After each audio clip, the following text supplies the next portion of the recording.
रोजा की रूहानी आंखें जो करीम के साथ साथ कई लड़कों को अपने इशारे पर नचाती थी।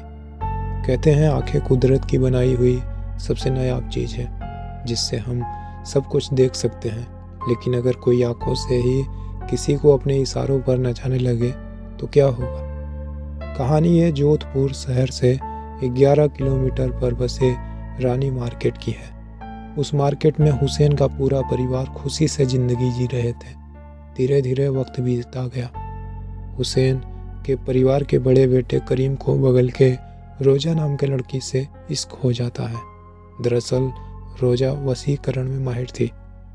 रोजा और करीम हर रोज़ मिला करते थे।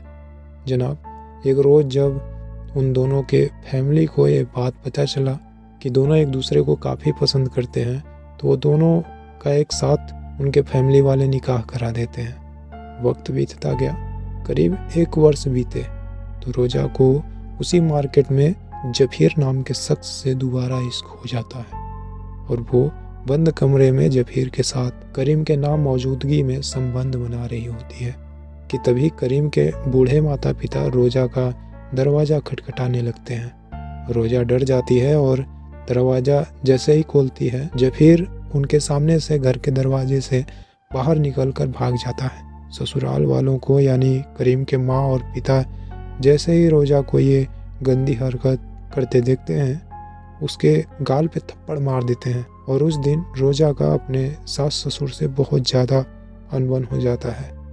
तब रोजा क्रोध में आ जाती है और अपने पति करीम को अपने इशारों पर नचाने के लिए उसका नाम लेकर वसीकरण का मंत्र जप करना प्रारंभ कर देती है।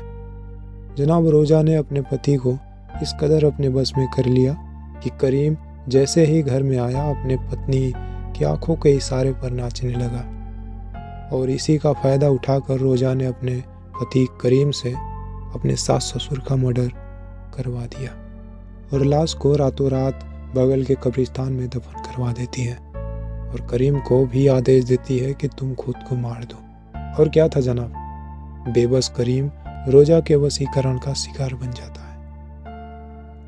जनाब, कहा जाता है जिस रोजा ने जफीर के लिए अपने पति और सास ससुर का मर्डर करवा दिया, उस जफर ने रोजा के साथ 3 साल साथ रहे और रातें रंगीन करने के बाद किसी अनबन के कारण उसके शरीर के 35 छोटे छोटे टुकड़े काट कर फेंक दिया था। जनाब, एक बात याद रखिएगा, भरोसा टूटने वाले की बद्दुआ और किसी को जो हमने धोखा दिया है वो एक साथ कभी कभी हमारे ऊपर टूट पड़ती है और जब काल बनकर टूटती है तो हमारी ज़िंदगी को जहन्नुम बना देती है, चाहे हम कितना भी बड़े क्यों ना हो।